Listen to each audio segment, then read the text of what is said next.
이거는 진짜 좀 충격적인 일이더라고요. 저는 진짜 이걸 몇 번을 읽어봤습니다. 점심시간마다 밥을 짓게 했다, 직장에서.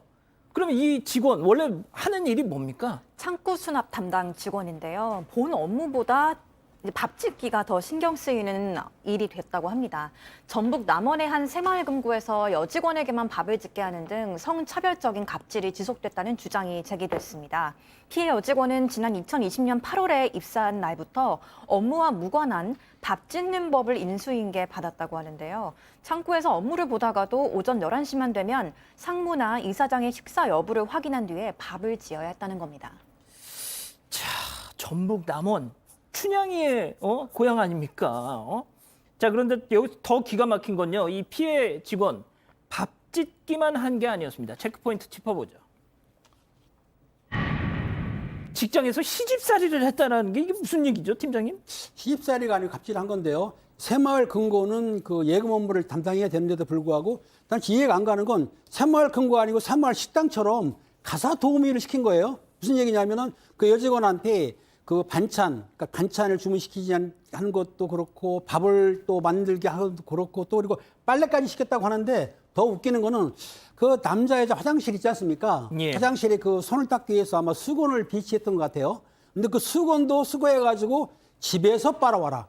아니 이 코로나 시대에 수건 놓는 것도 이상합니다. 뭐 페이퍼타올을 놔야 되는데 불구하고 그 수건을 수거해가지고 빨아오라 그러면은 이 새마을 금고는 여직원을 예금 업무를 담당시킨 게 아니고 가사 도우미로 갑질을 확실하게 했던 거죠.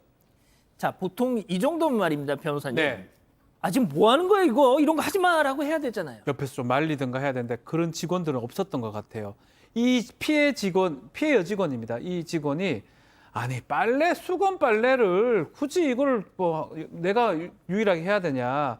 이거 쓴 사람이 좀 세탁하는 게 어떠냐라고 얘기를 하니까 이렇게 차장이 얘기했다고 합니다. 남자 직원들한테 본인들이 쓴 거기 때문에 세탁하세요라고 어떻게 그걸 말할 수 있나? 어떻게 말할 수 있냐? 그렇게 말하면 돼요, 그냥. 만약 하려면. 근데 저렇게 말함으로써 이제껏 이렇게 반박하는 사람은 당신밖에 없었다라고 하고요. 시골이니까 네가 해야 된다라고 좀 얘기를 하면서 조금 이해할 수 없는 행동을 반복했던 걸로 보입니다. 지금 남자 직원들한테 니들이 가서 좀 세탁 좀 하세요라고 어떻게 말할 수 있겠어라고 했다는 그 상사 차장도 여성입니다. 자, 이게 교수님, 저희 제작진이 이 해당 새마을금고 어디라고 말씀 안 드리겠습니다만 전북 남원에 있는 곳이죠. 그런데 그 주변에 로드뷰 있지 않습니까? 그걸 한번 봤어요. 그랬더니 진짜 이 새마을금고 맞은편에 중국 식당도 있고 그 옆에 갈치 조림 파는 식당도 있고, 마음만 먹으면 그냥 식당에서 다 해결할 수 있어요. 실제로 이제 집에서도요, 이렇게 그 부부들이 있다가 하루 세끼 그 뭐 밥 먹는 사람을 뭐 삼식이라고 뭐 이렇게 얘기하지 않습니까? 근데 여기는 가정도 아니고요. 제가 볼 때는 아마 아까 얘기 나왔던 지금까지 다른 사람들 다 해왔잖아. 여기 시골이니까 이해해. 그러니까 이 조직의 문화가 좀 문제가 있는 것 같습니다. 여기가 무슨 소림사도 아니고 소림사 가면은 뭐 밥 짓기 3년, 뭐 청소 3년 뭐 이렇게 한다라고 하지만 사실 이 사람의 어떤 그 기능이라든가 업무라고 하는 것이 이 밥 짓는 거하고 전혀 상관이 없는데 심지어는 이 상사가 11시 전까지는 밥을 꼭 해야 돼. 시간 되면 아침이라도 미리 하고 그리고 또 밥을 또 그렇게 해서 들이밀면 밥이 왜 이렇게 질게 됐냐. 라고 얘기까지 하니까 아까 시집살이라고 하는 얘기가 나왔는데요. 또 수시로 냉장고를 점검을 한대요. 그래서 냉장고 상태 뭐 불량하다 이렇게 지적을 한다라고 하니까 제가 볼 때는 이 직장 내에서 지금까지 만약에 그렇게 해왔다면 뭔가 이게 잘못된 그런 그 어떤 조직 문화가 자리 잡고 있는 그런 가운데서 이번에 문제가 된 것으로 그렇게 보입니다. 지금 방금 교수님 말씀하셨지만 밥을 해다가 바치니까 야, 이거 왜 이렇게 밥이 질게 됐어? 막 하여간 꼭 이런 사람들이 그냥 난 꼬들꼬들한 밥 좋다고 그렇잖아요, 변호사님. 변호사님 혹시 집에서 그러시지 않으시죠? 집에서 밥을 잘 먹질 않습니다. 아, 그러시죠. 네. 근데 지금 제가 봤더니 회식에도 뭐 참여를 하라 이러면서 또 막 그걸 가지고 압박을 했던 모양이에요. 박 변호사님, 네. 요즘에 이런 회식 참석 강요 이것도 정말 엄청난 문제 아닙니까? 이게 지금 남녀평등고용법이라든지 성희롱이 될 수가 있고요. 강요죄 같은 게 성립할 수 있을 정도로 시대가 많이 변했습니다. 그럼에도 불구하고 회식에 참여하라, 그리고 뭐 술도 따르라 라고 얘기를 하기도 하고요. 워크숍 같은 것도 참석하라고 강요를 많이 했다라고 합니다. 근데 그걸 하지 않으면 상당히 화를 내고요. 어떨 때는 휴대폰까지 집어 던졌다고 하기도 합니다. 왜 참석하지 않느냐?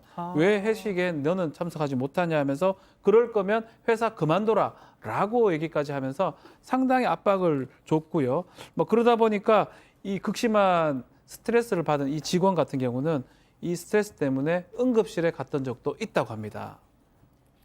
자, 지금 들으신 것처럼 이 피해 직원 호흡 곤란, 두통, 구토, 그래서 응급실에까지 실려가는 그런 지경이 됐는데 마음의 상처가 몸에 이런 상처로도 연결이 된 상황인데 이의 제기를 했다는 거죠, 상사들한테.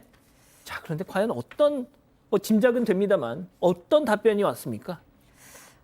답변을 말씀드리기 전에 일단 이 여성이 일기장에 쓴 내용부터 좀 말씀을 드리겠습니다.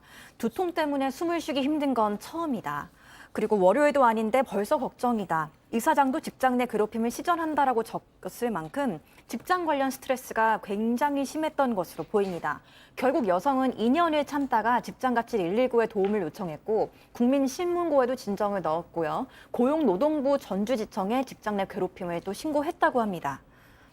자, 교수님, 그러니까 저희가 지금 계속 얘기를 하고 있지만, 그러니까 이게, 그러니까 다들 이 관련 기사에 달린 댓글이 그런 거예요. 이게 우리 지금 2022년을 살고 있는데 아무리 전북 뭐 남원이, 제가 이제 그 앞서 말씀드렸다시피 로드뷰로 그 새마을금고 주변을 봤더니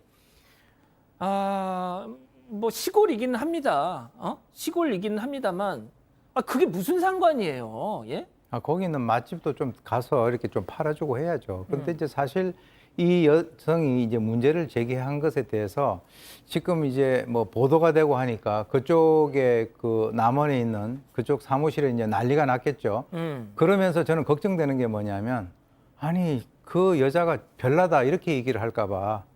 왜 그러냐면 아까 이제 지금 이제 우리 그 김 기자께서 말씀을 하셨는데 거기 그 본인이 쓴 그 글자들을 보게 되면 뭐 숨을 쉬기 힘들다.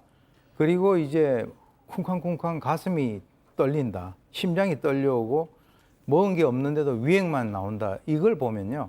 사실 이제 직장 생활 하시는 분들이 상당히 많으시잖아요. 근데 사실 정말 일이 힘든 게 아니라 그 인간관계가 힘들면 이거는 거의 지옥이에요. 제가 볼 때는 이분이 그쪽에서 이 돌을 던지는 사람은 뭐 그냥 장난으로 그 연못에 돌을 던지지만 그 맞는 개구리는 바로 사망이거든요.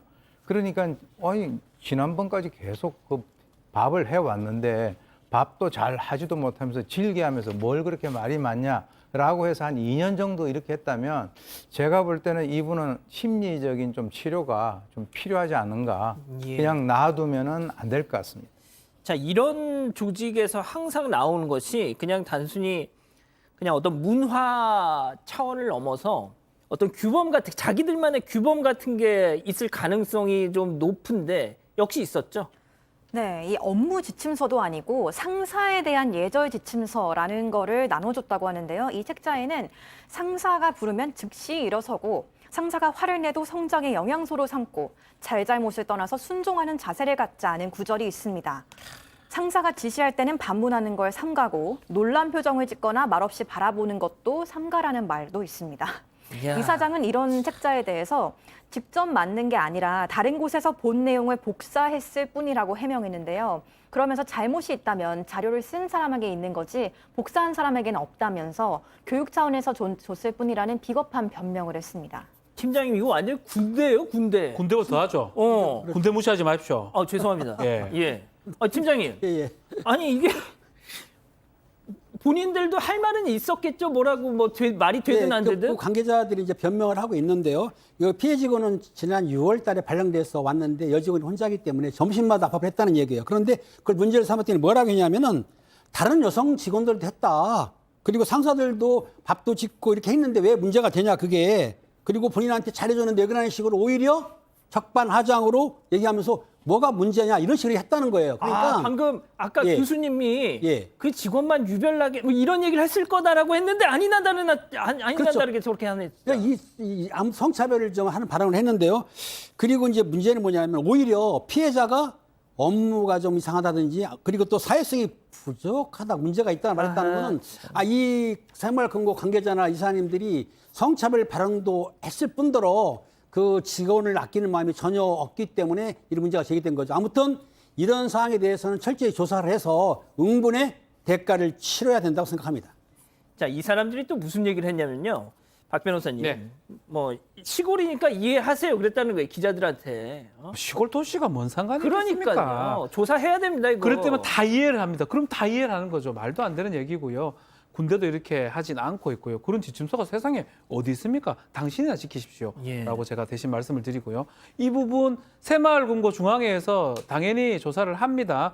조사를 하고 혹시나 규정 위반이 된다면 합당한 징계. 저는 좀 더 나아가서 형사처벌 가능한 부분도 지금 보이거든요. 진짜요? 근데 강요죄라든지 그럴 가능성도 중앙회에서 제대로 해야 되고요. 또 피해 여직원하고 근무 공간은 지금 분리하고 이런 부분 잘하고 있습니다. 그래서 조사를 진행하고 있다고 합니다. 진짜 시골이니까 이해하라는 이런 황당한 얘기하지 마시고요. 진짜 진상 조사 제대로 하셔가지고 처벌할 사람 좀 징계 좀 확실하게 좀 해 주셨으면 좋겠습니다.